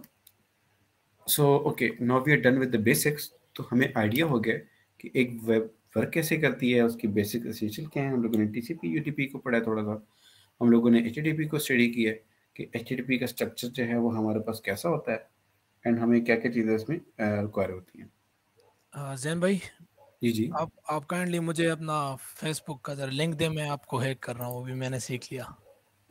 ओके सर, मैं अभी अपने फेसबुक अकाउंट यहाँ से उड़ाने वाला हूँ. ओके, इसके बाद जी जी, हमारे पास अभी हम लोग थोड़ा सा एडवांसमेंट की तरफ जाएंगे. ठीक है, हम लोग कुछ बग्स के बारे में देखेंगे एंड देन आफ्टर दैट हम लोग जो है वो एक टूल के बारे में भी देखेंगे कि वो टूल काम कैसे करता है. एंड हम लोग जो है वो एक प्लेटफॉर्म को विजिट करेंगे. Okay. Okay, so now we are going to talk about IDOT. So अभी जो है वो आपको चीज़ों का कुछ आइडिया हो चुका होगा तो अभी हम लोग हमारे पास मल्टीपल टाइप की वल्नरेबिलिटीज होती हैं। सो अवेस्ट 10 है, ठीक है, आप उसमें देखेंगे आपको बहुत सारे इम्पैक्ट मिल जाएंगे। उस इम्पैक्ट के अंदर वल्नरेबिलिटीज भी कुछ मेंशन होती हैं आपके पास, और बहुत सारे एरियाज हैं, ठीक है, आपको वल्नरेबिलिटीज मिलेंगी। And one of them is IDOR. So why we are talking about IDOR, because IDOR में मोस्टली ऐसा होता है कि आपको ज़्यादा HTTP के साथ डीप लेवल पे जाने की ज़रूरत भी नहीं पड़ती, और आप समटाइम आईडोर जो होता है वो वैसे ही फाइंड आउट कर लेते हैं। तो आज हम देखेंगे कि आईडोर को फाइंड आउट करने के मेथड क्या होते हैं, आईडोर जो है उसका कॉन्सेप्ट क्या है, एंड हम लोगों ने जो आईडोर निकाले हैं, ठीक है, जो फाइंडिंग हम लोगों ने की है, हम लोग पहले उनके बारे में एक बार डिस्कस भी करेंगे। Then we will talk about the labs, कि कौन सी लैब्स पे जाकर आप आईडोर एंड वर्किंग वल्नरेबिलिटीज को आप प्रैक्टिस कर सकते हैं, उसमें आपको सोल्यूशन समेत आपको वो हेल्प आउट करते हैं। तो आईडोर बेसिकली क्या है कि इनसिक्योर डायरेक्ट ऑब्जेक्ट रेफरेंस। अब जिनको वेब एप्लीकेशन का आइडिया है, ठीक है, उनको पता होगा कि डायरेक्ट ऑब्जेक्ट रेफरेंस होता क्या है। सो समटाइम ऐसा होता है कि जब आप यूज़र बनाते हैं, ठीक है, और आप लॉगिन हुए होते हैं, तो आपको जो आपका अकाउंट होता है, या आपका कोई डॉक्यूमेंट, या आपका कोई पेज, आपका कोई वीडियो, उसको एक पॉइंट आउट करने के लिए एक ऑब्जेक्ट बनाया जाता है। उस ऑब्जेक्ट की एक वैल्यू रखी जाती है, और आप जब उस ऑब्जेक्ट की वैल्यू से उसको कॉल कर रहे होते हैं, तो वो डायरेक्ट वो जो ऑब्जेक्ट जिसको आप रिक्वायर कर रहे हैं, ठीक है, वो डायरेक्ट एक्सेस हो रहा होता है। फॉर एग्जाम्पल, हमारे पास जब यूज़र अकाउंट होते हैं, तो समटाइम होता है कि हमारे पास यूज़र आईडी का एक वैल्यू होता है। तो यूज़र आईडी आपका 204 है फॉर एग्जाम्पल, ठीक है, एक का 202 है, तो अब 204 आपका ही है। जैसे होता है ना कि आप फेसबुक पे जाते हैं तो आप कोई वीडियो ओपन करते हैं, तो उस वीडियो का भी एक आईडी दिया हुआ होता है कोई ना कोई, कि जो उस वीडियो की एक आइडेंटिफिकेशन होती है, ठीक है। तो अब होता क्या है कि अगर एप्लीकेशन जो है वो नहीं चाहती कि आप दूसरे यूज़र का कुछ स्पेसिफिक डेटा देखो, फॉर एग्जांपल जो नीचे पिक्चर है, ठीक है, तो इसमें क्या है कि हमारे पास कोई काइंड ऑफ फाइल है मे बी, ठीक है, जो डॉक्यूमेंट यूज़र 200 का है। अब ये डॉक्यूमेंट इसके साथ लिंक कर रहे हैं, ठीक है, ये इसका ओनर है। अब वो जब रिक्वेस्ट करेगा यूज़र आईडी 200 के साथ, तो वो अपना यूज़र डॉक्यूमेंट 200 देख सकता है। मगर अगर क्या होगा कि अगर वो यूज़र आईडी चेंज करके 205 कर दे, तो क्या वो यूज़र 205 का डॉक्यूमेंट देख सकता है या नहीं? अब ये डिपेंड करेगा एप्लीकेशन के ऊपर। तो हमारे पास जो बग इससे निकलते हैं, ठीक है, वी कैन से कि हमारे पास एक्सेस कंट्रोल या अनऑथराइज्ड एक्सेस के इश्यूज आते हैं ऐसे। तो इसमें होता क्या है कि जो कंपनी एक पॉलिसी अपनी बिल्ड करती है, आप सर्टेन डेटा जो है वो किसी दूसरे यूज़र का या कोई दूसरी ऐसी सेंसिटिव चीज़ वो नहीं देख सकते। और अगर आप वो आइडोर के ज़रिए देख सकते हैं, या पैरामीटर की वैल्यू चेंज करने के ज़रिए आप दूसरे को कोई स्पेसिफिक डेटा देख सकते हैं, सो दैट इज़ बेसिकली आइडोर, क्योंकि आप जो है वो एक्सेस कंट्रोल जो है, ये जो ऑथराइजेशन है उनकी, आप उसको बाईपास कर रहे हैं। इसकी मैं आपको मल्टीपल एग्जांपल देता हूँ कि हमारे पास प्रैक्टिकल सिनेरियोज, बड़े बड़े बग जो निकले आइडोर के, जो सिंपल टू अंडरस्टैंड है, वो कैसे। फॉर एग्जांपल, एक इंस्टाग्राम से बग आया था। I guess I have mentioned it or not, no not in this presentation. So Instagram का एक बग था, ठीक है, that was exploited via the IDOR. उसमें क्या था कि कोई भी जो रील होती है, वीडियो रील, अगर आपको रील का जो ऊपर लगा हुआ जो इमेज होता है, ठीक है, जो रील बगैर प्ले किए जो आपको उसके इमेज शो हो रहा होता है, आप अपनी रील किसी का भी वो इमेज चेंज करते हो, ठीक है, एंड देन व्हाट हैपेंस कि you intercept the HTTP request. HTTP request के अंदर एक पैरामीटर था जो था रील आईडी, ठीक है, तो वो बेसिकली रील की आईडी थी, एक उसकी आइडेंटिफिकेशन थी। अगर आप उस रील की आईडी की वैल्यू चेंज करके किसी और रील की वैल्यू डाल देते हो, तो वो जब उसका इमेज चेंज होता है, तो वो बेसिकली आपने नई जिस रील की वैल्यू डाली है, वो उसका इमेज चेंज कर देती है। जिससे क्या होता है कि आप दुनिया में किसी भी पर्सन की रील का जो ऊपर लगा हुआ इमेज होता है, आप वो चेंज कर सकते हैं। जिससे आप रील का एक डायमेंशन चेंज कर सकते हैं किसी भी पर्सन का, जो कि आपको according to the application allowed नहीं है। आप नॉर्मली वो चीज़ एक्सेस नहीं कर सकते, आप ये एक्शन परफॉर्म नहीं कर सकते, बट विया द एक्सप्लोइटेशन ऑफ आइडोर ये चीज़ पॉसिबल था। इसके मल्टीपल कॉजेज होते हैं, लाइक फॉर एग्जांपल आपने प्रॉपरली एक्सेस कंट्रोल जो है वो इम्प्लीमेंट नहीं किया, ठीक है, वो आपने जो है वो इनपुट की सैनिटाइजेशन प्रॉपरली नहीं की। आप जब देख रही हैं कि जो मैंने सेशन दिया हुआ है वो सेशन यूज़र 200 का है, तो उसको जब भी वो 200 के अलावा किसी और यूज़र का डेटा एक्सट्रैक्ट करता है, तो उसको वो डेटा प्रोवाइड नहीं करना, क्योंकि वो उसके ऑथेंटिकेटेड यूज़र के वायलेशन के अगेंस्ट है। तो सेशन मैनेजमेंट इसमें आ जाती है हमारे पास।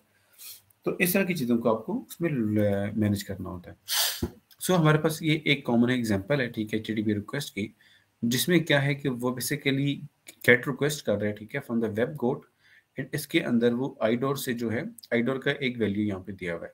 So basically this is for the demonstration कि यहाँ पे आप कोई भी वैल्यू चेंज कर सकते हैं। फॉर एग्जाम्पल कि ऐसा था कि slash web code slash one slash profile, जिससे क्या होगा कि पर्सन वन की प्रोफाइल लोड होगी एंड उसके कुछ डेटा आपको शो हो रहा है। तो अगर आप 1 से 2 3 4 5 6 करते जाएंगे तो आपके पास जो है वो मल्टीपल डेटा जो है वो लोगों के आते जाएंगे। सो देर इज प्रोबेबिलिटी कि वो डेटा सेंसिटिव हो। ये आप जब नॉर्मली प्रोफाइल खोलते हो तो आपको वो डेटा शो नहीं होता, बट इसके थ्रू आपको वो डेटा शो हो रहा हो। तो इसमें क्या है कि अब ये आपको एक सेंसिटिव डेटा दिखाई दे रहा है। So this is kind access control violation. अब आइडर भी जो होते हैं वो मल्टीपल टाइप के निकलते हैं। So that can be from the request get or maybe the post. So gate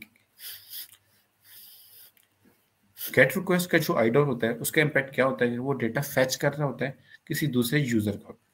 और जो पोस्ट रिक्वेस्ट का आइडर होता है उसमें क्या होता है कि आप जो है वो डेटा सबमिट कराते हो on the behalf of someone else.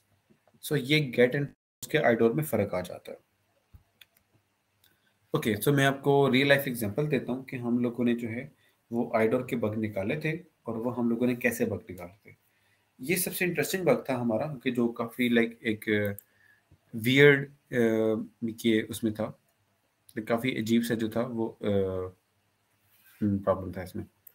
So what happened कि हमने जब अकाउंट अपना बनाया, ठीक है, तो उसका हम टाइटल पढ़ते हैं कि anyone account take over without user interaction via IDOR. So ये हम लोगों ने इस बग का टाइटल दिया था when we like inform the company. Anyone किसका अच्छा बाउंटी जो है वो हम लोगों ने इसे अर्न किया था। सो व्हाट हैपेंड इज के हम लोगों ने चेंज रिक्वेस्ट का हम लोगों ने रिक्वेस्ट किया, ठीक है, चेंज ईमेल का, सॉरी, हम लोगों ने एचटीटीपी रिक्वेस्ट उसकी इंटरसेप्ट की एंड वी चेकड आउट कि वो उसमें अंदर क्या क्या पैरामीटर भेज रहा है। सो जब पहली रिक्वेस्ट जाती है उसमें क्या था कि जो आपका अपना ओरिजिनल ईमेल है वो एक पैरामीटर में जाता है, जिससे सर्वर को पता लगता है कि मैंने जिस यूज़र का ईमेल चेंज करना है वो क्या है कि वो ये ईमेल के अंदर जो वैल्यू है इसको चेंज करना है। अगली रिक्वेस्ट में क्या होता है कि अगली रिक्वेस्ट में वो आपसे नई ईमेल मांगता है, ठीक है, तो आप उसको नई ईमेल अपनी देते हो, ठीक है, वो सर्वर के पास जाती है एंड सर्वर आपकी प्रीवियस ईमेल का अकाउंट ढूंढता है based on your email parameter, जो आपका अपना ओरिजिनल ईमेल है, एंड उसमें नई ईमेल की वैल्यू ऐड कर देता है। अब हम लोगों ने क्या काम किया, हम लोगों ने एचटीटीपी रिक्वेस्ट इंटरसेप्ट की और हम लोगों ने जो पहली रिक्वेस्ट में हमारा ईमेल जा रहा था जिसे आइडेंटिफाई हो रहा था कि ये इस ईमेल का अकाउंट का मैंने ईमेल चेंज करना है, आपने अपना ईमेल रिमूव करके किसी दूसरे बंदे का ईमेल डाल दिया, ठीक है। फॉर एग्जांपल मेरे पास है कि abc@abc.com, ठीक है, तो मेरे पास पर्सन है, ठीक है, फॉर एग्जांपल XYZ, तो मैंने उसका ईमेल डाल दिया यहाँ पे। तो जब सर्वर के पास गए तो सर्वर ने इस चीज़ को प्रॉपर्ली वैलिडेट नहीं किया कि मेरे पास ईमेल किसकी आ रही है। तो सर्वर ने उस पर्सन वो जो ईमेल हमने दी थी उस पर्सन के अकाउंट की वैल्यू को चेंज करने वाला था, और देन उसे जब हमसे नेक्स्ट रिक्वेस्ट मांगी कि मैंने नई ईमेल कौन सी डालनी है, तो हम लोगों ने उसमें अपना नया वाला ईमेल डाल दिया। सो नई ईमेल डालने से क्या हुआ कि उसका जो ईमेल था वो चेंज होकर हमारे वाला ईमेल बन गया।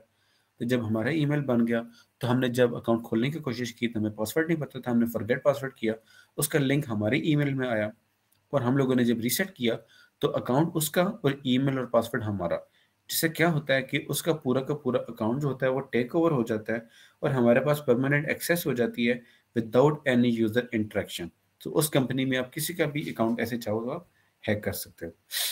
सो this was the nice finding where the IDOR. So एक रियल लाइफ एक एग्जांपल है कि रियल लाइफ में आइडोर आपको वाइल्ड में कैसे मिलते हैं।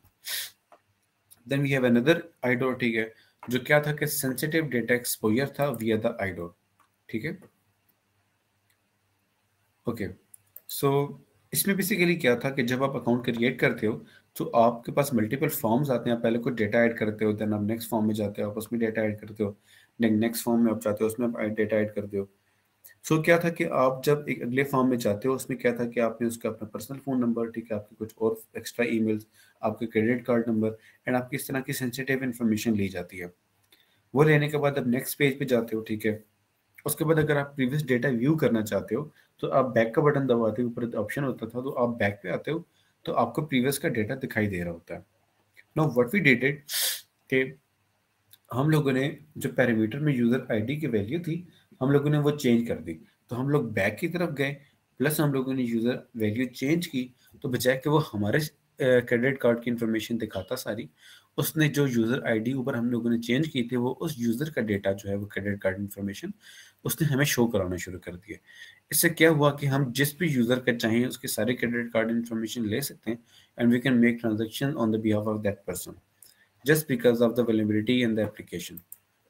So इससे क्या है कि हमें जो है वो एक सेंसिटिव डेटा मिल गया. So that was also exploited via the iDoor, ठीक है. So iDoor becomes sometimes very interesting and ये आपको अच्छी बाउंटीज लेने में और आपके एप्लीकेशन को एक ब्रेकडाउन करने में काफ़ी हेल्प आउट कर सकता है. So there are several other vulnerabilities as well जिनके बारे में नेक्स्ट में भी कभी हम लोग बात करें. So let's talk about the platform कि आप जिन प्लेटफॉर्म पे काम कर सकते हैं, एंड हम लोग पोर्टसुगर को आज एक्सप्लोर भी करेंगे थोड़ा सा कि पोर्टसुगर के अंदर जो है वो हम लोग किन किन फीचर्स को देख सकते हैं. सो पोर्टसुगर जो है वो एक वेब सिक्योरिटी का एक फ्री प्लेटफॉर्म है जिस पे मल्टीपल लैब्स हैं, और आप उन लैब पे जाकर वो स्पेसिफिक वल्नरेबिलिटी को डिफरेंट सिनेरियोज में आप उनको टेस्ट कर सकते हैं. एंड जो bug bounty and weapon testing में जो सबसे बड़ा टूल यूज होता है, जो मेजर टूल है, ठीक है, वो भी पोर्टसुगर का ही है. So we will talk about that as well. Then we have the try hack me. So if you want to go for the premium thing, beginner level पे try hack me I guess सबसे अच्छा, ठीक है. बाकी भी platform में hack the box है and कुछ some others हैं. But I guess for the starting people, try hack me is very good. So अगर आप paid subscription की तरफ जाना चाहते हैं, so try hack me is very good, honestly. Okay, so if you have any question, you can ask me, ठीक है. हमारे पास Q&A का एक सेक्शन दिया हुआ है, so just leave the queries there, ठीक है. I will share my contact stuff as well. तो अभी एक हम लोग हैंड्स ऑन की तरफ जाने वाले हैं, तो प्रोबेबली मैं उसके बाद में भी आपके कुछ क्वेश्चंस के आंसर करूं जो वर्थ इट होंगे, जो ये out of the context question नहीं है उनके. और अगर कुछ क्वेश्चन रह जाते हैं, ठीक है, तो you will have my LinkedIn, so just feel free to reach me out. Okay. So on the first we have the company link, ठीक है. Then we have the link of the founder, who is me. Then we have the second founder, उनका link है profile का, and then even my WhatsApp number. So if you have to ask me anything, you can ask me anything on my phone number, ठीक है. So just remember then before you text me, just read my about, and once you get my about, after that you're free to text me. Okay, so I will try to read a few one from the chat, and then जो है वो बाद में हम लोग Q&A की तरफ जो है वो ज़्यादा कभी जाएंगे, ठीक है. सिर्फ उनके बारे में बात करेंगे कि जो इन द कॉन्टेक्स्ट में हैं. अगर वो क्वेश्चन कॉन्टेक्स्ट से बाहर हैं तो डेफिनेटली वो हम लोग इसमें कवर ज़्यादा नहीं कर सकते, तो आप उसके बारे में जो है ना वो इंटरनेट से फर्दर पढ़ सकेंगे. So I guess the first one we have in the chat is कि सेवरेडी के बारे में कैसे रिव्यूज़ हैं. सेवरेडी के बारे में मेरे अच्छे रिव्यूज़ हैं, इवन कि मैंने भी जो है वो उससे सेवरेडी से पढ़ा है खुद भी initially, and even I worked on the SOC. जब मैं सॉक को थोड़ा स्टडी कर रहा था, that's very important for me, so I studied from there. So severity is good. अगर आप उस पर पैसे इन्वेस्ट करते हैं तो दैट इज़ गुड, बट वो थोड़ा सा टाइम टेकिंग उसका ट्रैक हो जाता है. So it takes 3 to 4 months at least, but if you stay consistent, so you definitely get a lot of idea about that. And then okay, so please हमें guide कर दें. Okay, ठीक है sir. Try hack the box. तो समझ देखें, hack the box जो है, never go for the hack the box, ठीक है, क्योंकि मैं आपको बताता हूँ एक fun fact. Now I see के hack the box is free to sign up. पहले जब हम लोग हैक द बॉक्स पे थे, उस टाइम पे ये था कि अगर आपको हैक द बॉक्स पे अकाउंट बनाना है तो आप फ्री ऑफ, मतलब आप डायरेक्ट अकाउंट नहीं बना सकते. So you have to hack the application, the hack the box, ठीक है. अगर आप हैक द बॉक्स को पहले आप उसका प्रोफाइल, मतलब एक पेज होता था, ठीक है, उसमें एक हैक करना होता था कि उसके बाद आप साइन अप कर सकते थे. तो इवन कि जब उसमें साइन अप ही आप हैक किए बगैर नहीं कर सकते, so that is absolutely for hackers कि जो ऑलरेडी जिनको सिक्योरिटी पेन टेस्टिंग का आइडिया है. So if you are beginner, so I will never recommend you to go in the hack the box, क्योंकि आपके किसी काम का नहीं होगा. Then the reviews on the SOC. SOC is very good में, इवन कि इंटरनेशनली भी जो है वो आपको सॉक में मार्केट काफ़ी अच्छा मिलता है, इंक्लूडिंग इन पाकिस्तान. एंड अगर आप बग बाउंटी या रैप इंजन में जाना चाहते हैं तो then pen testing is good. But अगर आप सॉक की तरफ जाना चाहते हैं तो सॉक में ये होता है कि आपको नेटवर्किंग जो है उसमें एडी पे ज़्यादा आपको काम करना पड़ता है कंपेरेटिवली। तो difference between HTTP and HTTPS, so difference very simple है, ठीक है। तो HTTPS जो है that basically applies the encryption on HTTP। So आपका जो डेटा पोस्ट रिक्वेस्ट में जा रहा होता है, सो HTTP का उसको जब इंक्रिप्ट कर दिया जाता है, ठीक है, तो वो हो जाता है HTTPS। एंड उसमें ये एडवांटेज होता है कि जो बीच में ट्रैफिक सुन रहा है, ठीक है, ये जो ट्रैफिक देख रहा है, तो उसको वो डेटा रीड नहीं कर पाता। तो unless you have the key, और वो की टाइम टू टाइम अपडेट होती रहती है, तो you become just secure for the sake of communication only. But आप ये नहीं कह सकते कि उससे मेरी एप्लीकेशन सिक्योर हो गई है। HTTPS से बेसिकली जो है वो सिर्फ कम्युनिकेशन सिक्योर होती है, बस इनक्रिप्टेड होती है, इसका और कोई इफेक्ट नहीं है। सो इसमें जो है ना वो उसमें आपको कोई एडवांटेज, एप्लीकेशन सिक्योरिटी में कोई एडवांटेज नहीं होता। ओके, सो नाउ हम इसके बारे में दोबारा से बात करते हैं जो क्वेश्चन आंसर है, but we have to go for the some hands on stuff. तो हम लोग जरा उन चीज़ों के बारे में बात करते हैं। And if people are asking about Hack the box, तो I can just show you this one. I was just working on the machine, जिसमें मैंने ये है कि भी रिसेंटली चैलेंज जो है मैंने वो कंप्लीट किया है। So this is the environment of hack the box, but this is not beginner friendly, so I will not recommend you to go for this one. Okay, so the tools we are going to talk about, ठीक है। So the major tool that everyone uses is Bubsuit. Bubsuit जो है वो web pen testing में सबसे ज़्यादा use होता है, and that is basically provided and offered by Portsugar. So Portsugar के बारे में मेरी स्लाइड में भी मेंशन था कि Portsugar is something very important and very like beginner friendly, तो आपको इसमें बहुत ज़्यादा आइडिया होता है। सो पोर्टसुगर के अंदर आप जाएंगे तो you have the academy area. Okay, so आप एकेडमी पे जाते हैं। सो लेट्स सी, तो क्या है कि इसमें आपके पास डैशबोर्ड है, लर्निंग पाथ है, ठीक है। लर्निंग पाथ को हम लोग एक्सप्लोर करते हैं, एंड देन लेटेस्ट टॉपिक्स हैं। तो अगर आपका लर्निंग पाथ पूरा कंप्लीट हो चुका है, you have very good like hands on with web pen testing, आपको न्यू से न्यू वल्नरेबिलिटीज की समझ आ रही है कि उनके इश्यूज क्या हैं, and then you are very welcome to the latest topic. अभी रिसेंटली मेरा एक इस पे आर्टिकल था सर्वर साइड प्रोटोटाइप पोजीशन पे, बट जो है वो लोगों को प्रॉब्लम यही आ रहा था कि they don't know about prototype. तो जब प्रोटोटाइप नहीं पता होगा अच्छे से और उसकी एक्सप्लोइटेशन नहीं पता होगी, तो उसकी पोल्यूशन अटैक कैसे करोगे आप। उसके बाद जो अगर आप टूल के बारे में बात करते हैं, जो वेबसूट है, तो वो भी इन्हीं का प्रोवाइडेड टूल है। तो जब आप काम कर रहे होंगे, ठीक है, तो you will definitely get a tool from them as well, कि जिसका कम्युनिटी वेरिएंट जो है वो that is free of cost. तो आप जो है वो कम्युनिटी वेरिएंट को अच्छे से यूज़ कर सकते हैं। ओके, सो हमारे पास यहाँ पे सारे लैब्स हैं, ठीक है, जिसमें हमारे पास सेवरल वल्नरेबिलिटीज़ के बारे में दिया हुआ है। So first is the SQL injection, ठीक है। तो आप क्या काम कर सकते हो कि ये सॉल्व करने से पहले you will simply go to the Google, ठीक है, और आप लिखोगे PortSwigger SQL injection in the first link, ठीक है, आप खोलते हो तो इस पे वो आपको बेसिकली बताएगा कि एसक्यूएल इंजेक्शन होता क्या है, ठीक है। तो ये आपको बेसिक से बताएगा, ठीक है। इनकी अपनी एक छोटी सी वीडियो डेमोन्स्ट्रेशन भी होती है। उसके बाद वो इम्पैक्ट के बारे में बताएंगे, ठीक है। वो आपको मल्टीपल एग्जांपल्स देंगे, मल्टीपल ब्लॉग की तरफ आपको लेके जाएंगे जो अपने ब्लॉग से, एंड देन वो काफ़ी अच्छे लेवल पे आपको पढ़ाते हैं और आपको बेसिक बेसिक जो है वो लैब्स भी करवाते हैं इनिशियली, तो जो मैंने भी अपने टाइम पे ये लैब्स परफॉर्म की थी। Okay, so once you have good idea about them, जब आपको एक लैब्स भी कर चुके हैं, आपको प्रैक्टिकली समझ भी आ गई है, और लैब में सोल्यूशन भी आपको देते हैं, सोल्यूशन आपको साथ साथ टेक्सटुअल फॉर्म में बताते हैं स्टेप बाय स्टेप। देन उसके बाद जो है वो आप एट द बॉक्स जो है वो सॉरी पोर्टसुगर की जो ये लैब्स हैं आप सारी ट्राई आउट कर सकते हैं। एंड देन आप जब नीचे थोड़ा सा आते हैं, ठीक है, तो आपके पास आता है cross site scripting.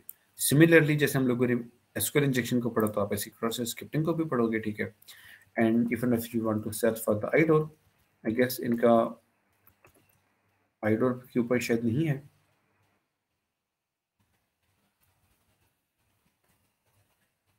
Okay, so currently I guess इनके ऊपर आईडोर के ऊपर इनका नहीं है, बट ये कि आपको सेवरल जो अदर वल्नरेबिलिटी जो बग बाउंटी में, आपको पेन टेस्टिंग में और सब प्लेटफॉर्म पे आपको मिलती हैं, ठीक है, तो वो सब के आपको नेम्स यहाँ पे मिल जाएंगे। Then we talk about the tool कि इसका टूल काम कैसे करता है। सो हम लोग जो है वो एक बेसिक लैब लेते हैं क्रॉस साइट स्क्रिप्टिंग की। Okay, we just click on it, साथ ही हम लोग अपना टूल जो है वो फायर अप करते हैं। सो बबसूट जो है, मैं इसका आपको एक ओवरव्यू देता हूँ कि how बबसूट works.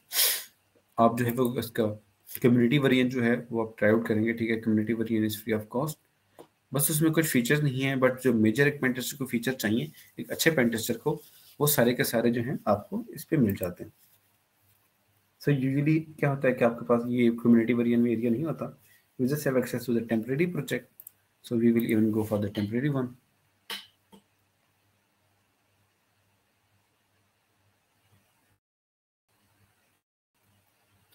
Okay, so this is the main structure of Bubsuit. So Bubsuit के बारे में मैं आपको बताता चलूँ कि ये मकसद क्या है, ये करता क्या है।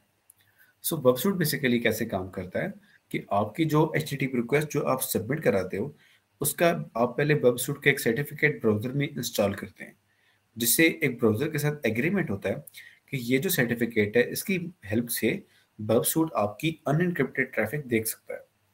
अदरवाइज तो SSL लगा हुआ होता है, ठीक है, और HTTPS की वजह से जो है आपकी ट्रैफिक इनक्रिप्टेड होती है, बट वो सर्टिफिकेट हेल्प आउट करता है कि आप उसकी ट्रैफिक देख सकते हैं।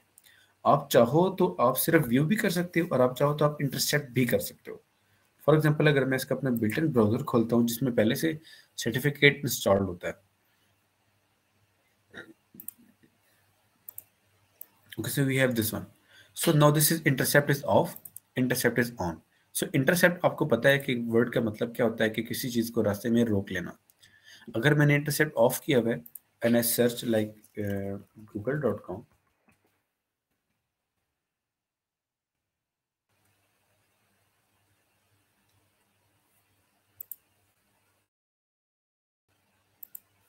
सो व्हाट हैपेंड कि सिंपली google.com ओपन हो गया। ओके, अगर मैं इसमें कुछ सर्च करता हूँ, ठीक है, सो वैसे वेब हैकिंग, मेरे पास डायरेक्ट रिजल्ट आ चुके हैं। अब अगर हम लोग हिस्ट्री के अंदर जाते हैं, ठीक है, तो ये सारी की सारी ब्राउजर से जनरेट होने वाली हर एक एक HTTP रिक्वेस्ट को यहाँ पे स्टोर किया जा रहा है और इसकी एक हिस्ट्री जनरेट कर रहा है। अगर मैं चाहता हूँ कि मैं इस रिक्वेस्ट को इंटरसेप्ट करूँ, तो मैं क्या काम करूँगा, मैं इंटरसेप्ट इज ऑफ है, मैं इस पर क्लिक करूँगा, अब इंटरसेप्ट इज ऑन। अभी जब मैं कुछ सर्च करता हूँ यहाँ पे, like for example just drop this, let us just close this one. Basically Google जो है वो काफ़ी सारी रिक्वेस्ट जनरेट कर रहा होता है, so that becomes an issue. And this intercept is on, we just search it and see क्या हुआ है कि जो हमने सर्च किया है उसकी रिक्वेस्ट इंटरसेप्ट होगी या रुक गई है। अब अगर मैं इसको 10 मिनट यहाँ पर रोक के रखूंगा तो ये ब्राउजर में ऐसे स्लो स्लो घूमता रहेगा, क्योंकि हमारी रिक्वेस्ट तो आगे जा ही नहीं रही। तो हम लोग अगर रिक्वेस्ट को यहाँ पे देखें, लाइक आपको मे बी टेक्स्ट बहुत छोटा दिखाई दे रहा हो, तो let me just copy it, सब लाइन में मैं इसको पेस्ट करता हूँ, तो I guess now you can see. तो हमने जैसे इसका स्ट्रक्चर पढ़ा था पहले, ठीक है, तो गेट रिक्वेस्ट है, टाइप गेस्ट है, गेट जो आपका होस्ट है दैट इज google.com। सो अगर आपको यहाँ से कोई चीज़ एक्सप्लॉइट करनी है, ठीक है, so you will have to play with the HTTP request. Okay, तो आपको आइडिया हो रहा है कि ये चीज़ें किस तरह से यहाँ पे हैं। अब मैं इसको फॉरवर्ड करूँगा एंड मैं इंटरसेप्ट ऑफ कर देता हूँ क्योंकि बाकी रिक्वेस्ट भी इंटरसेप्ट हो जाएंगी, तो then it loaded the page. Now I set web hacking, मैं इसको इंटरसेप्ट किया, इसको मैंने सर्च किया यहाँ से, तो मेरे पास पोस्ट रिक्वेस्ट जो है वो मेरे पास जनरेट होनी शुरू हो गई। सो मैं फॉरवर्ड करता हूँ, ठीक है, तो मेरे पास गेट रिक्वेस्ट एक आ रही है, ठीक है, जिसमें मेरे पास पैरामीटर की वैल्यू है q इज इक्वल टू मेरे पास वेब हैकिंग। सो मैं अगर आपको ये जूम इन करके दिखा सकूँ, ये तो जिसमें क्या है कि हमारे पास ये सिर्फ हेडर है ऊपर का एरिया जो पहला हमारे पास टाइप है, तो उसमें हमारे पास वेब हैकिंग है, ठीक है। और आप ये देखें कि हमारे पास और कितने ज़्यादा वेरिएबल्स हैं, like source is equal to HP हमारे पास है, EI इज इक्वल टू, आगे इसको कुछ वैल्यू दी हुई है। सो हो सकता है एक पॉसिबिलिटी कि हम लोग यहाँ पे कोई उनकी वैल्यूज चेंज करें, हम लोग रीड करने की कोशिश करें इनकी वैल्यूज को इस तरह से चेंज करें कि हो सकता है कि ये कोई सिक्योरिटी इम्पैक्ट हमारे पास बना दे, कोई बग वगैरह हम लोग इसे फाइंड आउट कर सकें। सो हम लोग जो हैं वो एक लैब की तरफ जा रहे थे। सो वी देन क्लिक, आपके पास जब क्लिक करते हैं तो आपके पास ये लैब आ जाती है। सो आप क्लिक द लैब पे काम करते क्लिक करते, what you can do is कि जो मोस्टली चीज़ जो है वो मैं किया करता था इनिशियली कि आप इसको एक नए टैब में खोल लें एंड आफ्टर दैट आपके पास सोल्यूशन का टैब है। तो अगर आप सॉल्व कर रहे हैं और आपसे सॉल्व नहीं हो पा रहा, आपको समझ नहीं आ रही कि इसको कैसे सॉल्व करना है और आप बिल्कुल फंस गए हैं, पहली तो अटेम्प्ट यही है कि आप इसको खुद सॉल्व करें। बट अगर आप सॉल्व नहीं कर पाते then you can go for the solution thing. उससे क्या है कि आपको काफ़ी ज़्यादा हेल्प आउट हो जाएगा। So I know what is cross scripting because मैंने ब्लॉग पढ़ा है, ठीक है, so I know about it.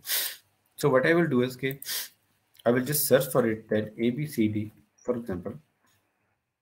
I just search it and then I go to the intercept is on, I just turn it off and मैं ये जो link है, ठीक है, इसको मैं इस ब्राउजर में खोलता हूँ because whatever I am searching, जो भी इसमें इंटरसेप्ट होना है that is everything on the this one. So मैं इसको दोबारा से सर्च करूंगा, ठीक है, ABCD, मैं इंटरसेप्ट ऑन करूंगा, I just search it and I get the request. अब हमारे पास वेब सूट में इसके अलावा और कौन से फीचर हैं? सो हमारे पास सबसे जो इंटरेस्टिंग फीचर है दैट इज रिपीटर, ठीक है। इसमें क्या होता है कि you can send one single request again and again and again. तो आप उसमें क्या काम कर सकते हो कि आप इसमें वैल्यूज़ को रिव्यू कर सकते हो कि आपके पास डेटा जो वापस आ रहा है उसमें क्या क्या वैल्यूज़ आ रही हैं, आपके पास हेडर्स में क्या क्या वैल्यूज़ आ रही हैं, ठीक है।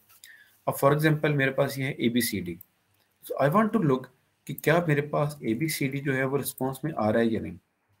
सो आई कैन फाइंड कि मेरे पास ABCD जो मैंने इनपुट भेजी है वो एज इट इज़ वापस आ रही है। एंड जो इंटरेस्टिंग पार्ट है वो ये है कि now it is becoming the part of the source code. So maybe there is a possibility that I can change the source code. Like मैं इसमें कोई अपनी वैल्यूज डालता हूँ तो हो सकता है कि ये चेंज हो जाए। For example I just try to put like for example H1, ओके, or yeah, maybe the P tag, then ABC, then the closing P tag, then I send the request again. अब जो मेरी request है वो still खड़ी हुई है यहाँ पे क्योंकि मैंने अभी तक प्रॉक्सी से इसको फॉरवर्ड नहीं किया। वेदर आई फॉरवर्डेड या मैं इंटरसेप्ट ऑफ करूँ, दोनों केसेस में ये आगे जाएगी। अगर मैं इसको ड्रॉप करना चाहूँ तो मैं ड्रॉप भी कर सकता हूँ। अगर मैं ड्रॉप करूँगा तो ये मुझे एरर थ्रो कर देगा कि आपकी जो रिक्वेस्ट है वो ये आगे नहीं भेज पाया।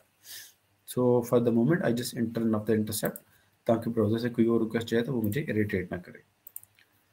सो यहाँ पे देखो, अब अगर मैं ABC को मैं दोबारा से सर्च करूँ, ठीक है,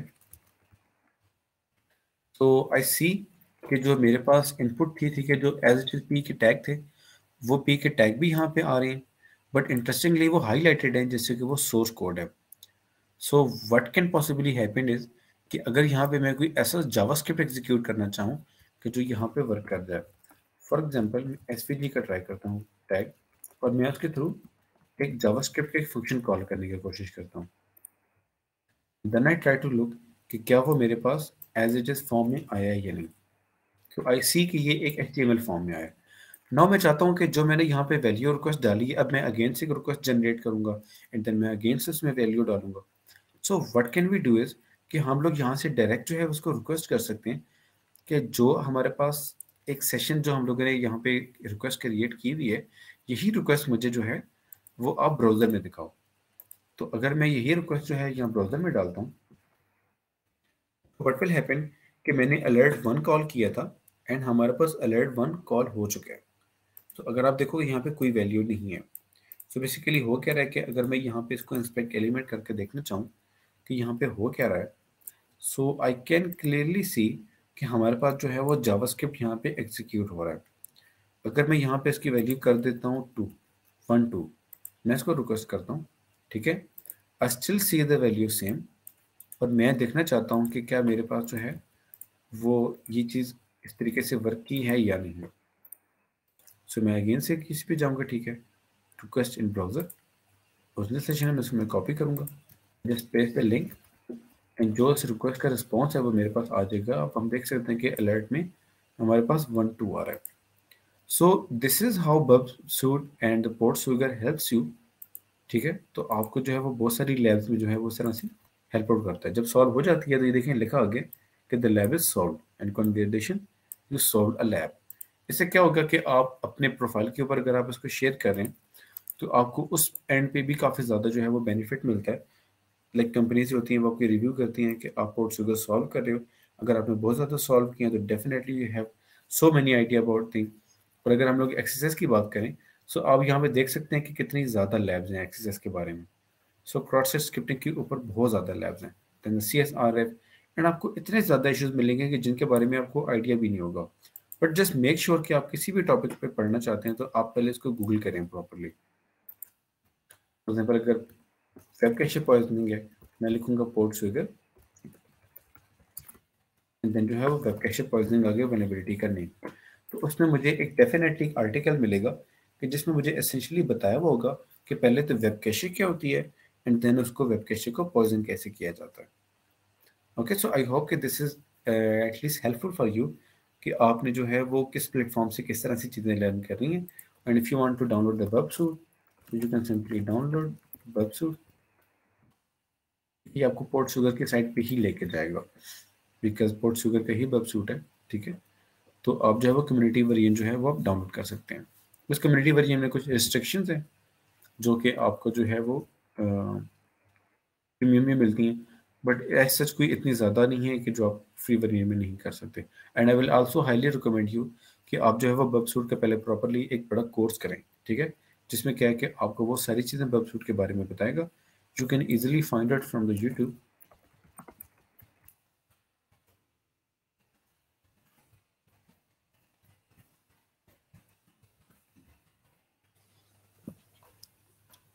ओके, सो सेशन अभी तक खत्म नहीं हुआ है, वो बहुत सारे पूछ रहे हैं कि रिकॉर्डिंग मिल जाएगी हमें कि नहीं। हाँ भाई, रिकॉर्डिंग मिलेगी आपको। रिकॉर्डिंग में आपको पॉसिबली शायद आपको स्लाइड भी मिल जाएंगी इंशाल्लाह, बट आपको मैं जस्ट डेमोस्ट्रेट कर रहा हूँ कि आपको इस तरह से वेबसूट के ऊपर बहुत सारे कोर्सेज आपको मिल जाएंगे। सो 1 घंटे के भी कोर्सेज हैं, मल्टीपल भी हैं। Sir, should I stop the recording now? Yes, क्योंकि मैं भी जो है वो शेयरिंग स्टॉप करने वाला हूँ। Okay, thank you. By the way, I have to do an announcement, so आप लीव ना करें।